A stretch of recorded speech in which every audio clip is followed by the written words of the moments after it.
안녕하세요. 오랜만에 영상을 남기네요. 벌써 시간이 가고 또 흘러서 이제 8월 말이 됐어요. 오늘은 제가 진행하는 변증법적 행동 치료가 다른 상담에 비해서 어떤 특징이 있는지 그리고 어떤 장점이 있는지에 관해서 짧게 영상을 남겨보려고 해요. 보통 저한테 이제 상담 오시는 분들은 이런 분들이 많으세요.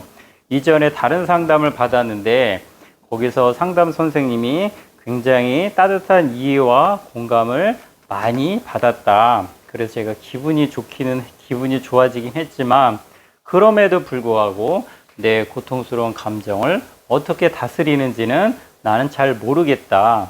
그래서 아직도 나는 이전과 같이 동일한 문제를 가지고 있어요. 이렇게 얘기하시는 분이 있으세요. 또한 이런 분도 봤어요.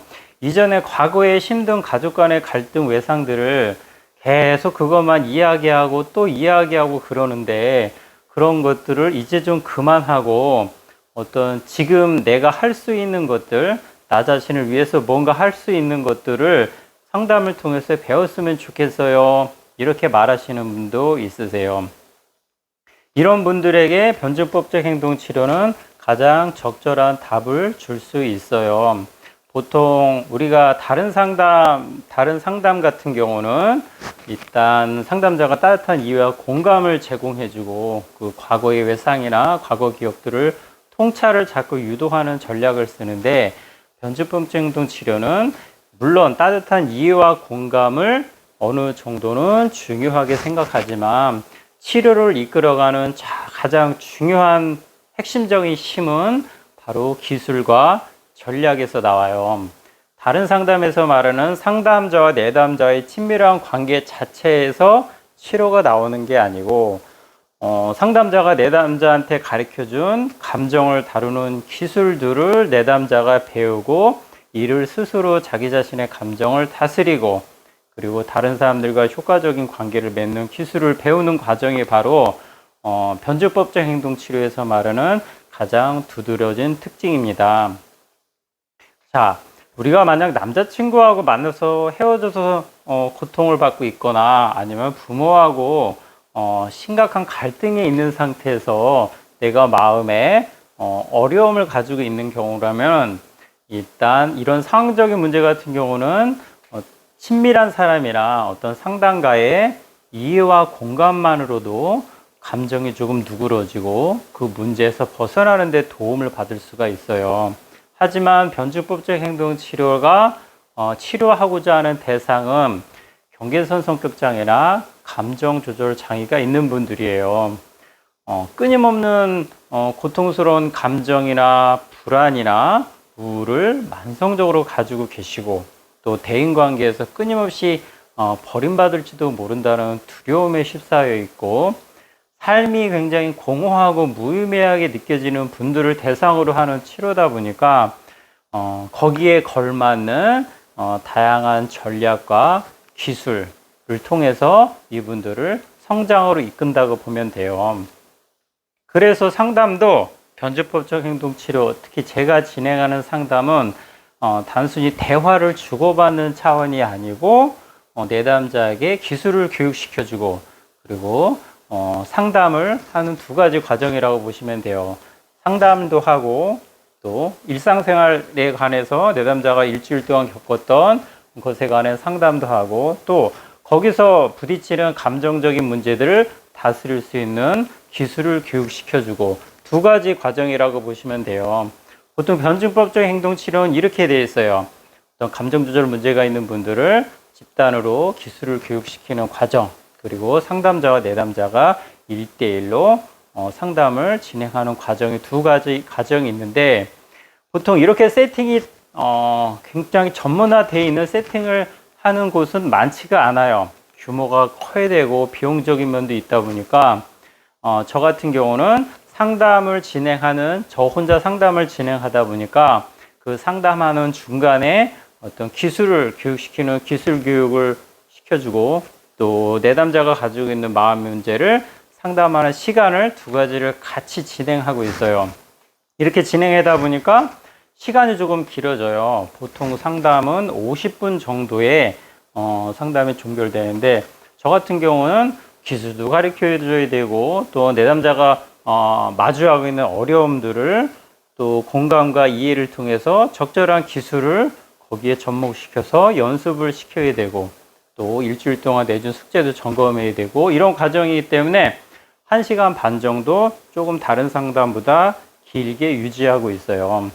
이 1시간 반이라는 시간이 상담자인 저한테 굉장히 많은 로딩이 되고 피로도가 쌓이면 모르겠지만, 이런 식으로 진행하는 게 저한테는 효과가 있더라고요.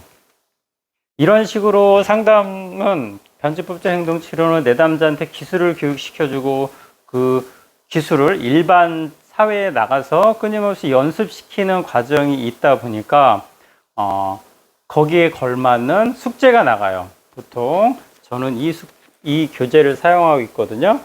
이건 리네안이 쓴 책이고, 변주법적 행동치료를 진행하는 데는 가장 필수적인 워크북이고, 또한 숙제를 내주는 숙제 양식이기도 해요.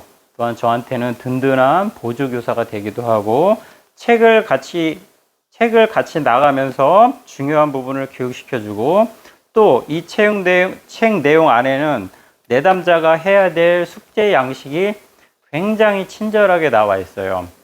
그래서 일주일 동안 여기 있는 숙제를 끝내고 그 숙제를 저한테 보여줘야 돼요. 숙제를 검사를 하고, 그 숙제가 대부분 기술 교육이겠죠. 내가 불안감이 왔을 때 이러이러한 기술을 사용해야 되는데, 잘한 부분에서는 제가 긍정적인 피드백을 주고, 부족한 부분들은 다시 점검을 해서 새롭게 다시 기술을 교육시켜주는 과정으로 나아가고 있어요. 그러다 보니까 상담이 굉장히 1시간 반이라는 시간이 빨리 가는 것 같아요. 숙제도 내주고, 워크북을 통해 숙제를 내주고, 또 숙제 내준 걸 점검하고, 기술을 교육시켜주고, 또 중간에 전화 상담도 하고, 이런 과정이 어떤 DBT 상담을 받는 사람들한테는 굉장히 많은 동기가 필요할 것 같아요. 숙제도 해야 되고, 또 중간중간 기록도 해야 되고, 관찰일기도 써야 되고, 이런 부분들이 내담자가 자기 자신을 성장시키고자 하는 많은 동기가 필요하고, 또한 상담자는 이런 내담자의 동기를 끊임없이 격려해주고 북돋아주고, 그리고 열정이 좀 있는 상담자이어야만 될 것 같아요. 이게 쉬운 것만은 아니거든요. 그냥 내담자와 이야기를 들어주고 그 속에서 어떤 통찰을 해주고 이런 게 아니라, 이런 기술들을 이미 상담가는 내 몸에 체화되어 있어야 되고, 자연스럽게 상담하는 과정에서 뿜어져 나와야 돼요. 그렇기 때문에 저는 리네안이 쓴 그 변주법적 행동 치료를 정말 정석대로 따라가려고 많이 노력을 해요. 설명해준 그대로 따라해주고 또 상담에 적용하다 보니까 이분이 뭘 말하는지 알겠더라고요. 아, 이런 맥락에 이런 포인트를 가지고 얘기하는구나. 정말 천재적인 분이구나. 실제로 자기가 이런 고통감을 느끼고 고통감을 벗어나는 과정에 변주법적 행동 치료를 개발하다 보니까 살에 닿는 내용들, 누군가를 상담하기 위해서는 정말 필수적인 전략이나 태도에 관해서는 리네안이 정말 자세한 내용을 책을 통해서 전달하고 있다라는 느낌을 많이 받고 있어요. 아무튼 저는 이렇게 상담하고 있는데요. 제가 부족한 점도 물론 있겠죠. 하지만 그래도 그 부족한 면에서도 불구하고 내담자가 고통스러운 감정을 벗어나고 조금 더 살만한 가치 있는 삶을 사는데 제가 도움을 주고 있다라고 요즘에는 조금 느끼고 있습니다. 오늘은 여기까지 할게요.